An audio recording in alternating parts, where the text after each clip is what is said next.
ഇന്ന് ഡേ 5 ആണ്. നമുക്ക് ബ്രേക്ക്ഫാസ്റ്റോടുകൂടി ഇന്ന് ഞാൻ എന്താ കഴിച്ചതെന്ന് കാണിച്ചു തുടങ്ങാം.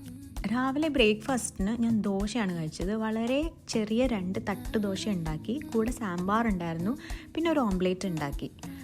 അതായിരുന്നു എൻ്റെ ബ്രേക്ക്ഫാസ്റ്റ്. അത് കഴിഞ്ഞ് ഞാനൊരു കുഞ്ഞ് ചായ കുടിച്ചു. ഒരു 11 മണിയൊക്കെ ആയപ്പോഴത്തേക്കും. എനിക്ക് ഈ ചായ ഭയങ്കര വീക്ക്നെസ് ആണ് കേട്ടോ, അതും ഷുഗർ ഇട്ട്. പിന്നെ ഉച്ചയ്ക്ക് ചോറ് കഴിക്കേണ്ട, കീൻമ ഉണ്ടാക്കാമെന്ന് വിചാരിച്ചു. അപ്പോൾ ഞാൻ ചോറിന് പകരം കീൻമയും ബാക്കി കറികൾ, മോരുകറി, മീൻകറി, തോരൻ ഒക്കെ ചോറ് പോലെ തന്നെ എടുത്തു. അപ്പോൾ ഇതാണ് എൻ്റെ ലഞ്ച് കഴിഞ്ഞ് കുറച്ച് കഴിഞ്ഞപ്പോൾ വിശന്നപ്പോൾ ഞാൻ കുറച്ച് നട്ട്സും 2 ഡേറ്റ്സും കഴിച്ചു.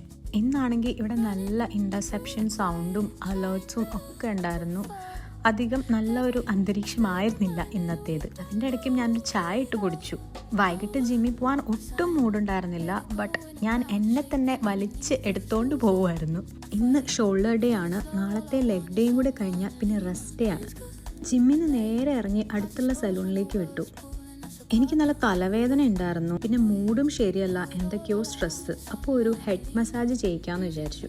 അപ്പോൾ അവിടെ പോയിട്ട് ഞാൻ നല്ലൊരു ഓയിൽ മസാജ് ചെയ്തു.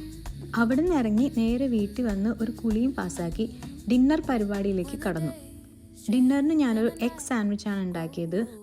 ഈ കാണുന്ന ഒരു മീഡിയം സൈസ് ബ്രെഡിൽ കുറച്ച് സ്ക്രാമ്പിൾഡ് എഗ്ഗും വെജിറ്റബിൾസും പിന്നെ കുറച്ച് ഹോം മെയ്ഡ് മയണൈസും ഒക്കെ വെച്ചിട്ട് ഞാനൊരു സാൻഡ്വിച്ച് തട്ടിക്കൂട്ടി. അപ്പോൾ അത്രേ ഉള്ളൂ. Thank you for watching.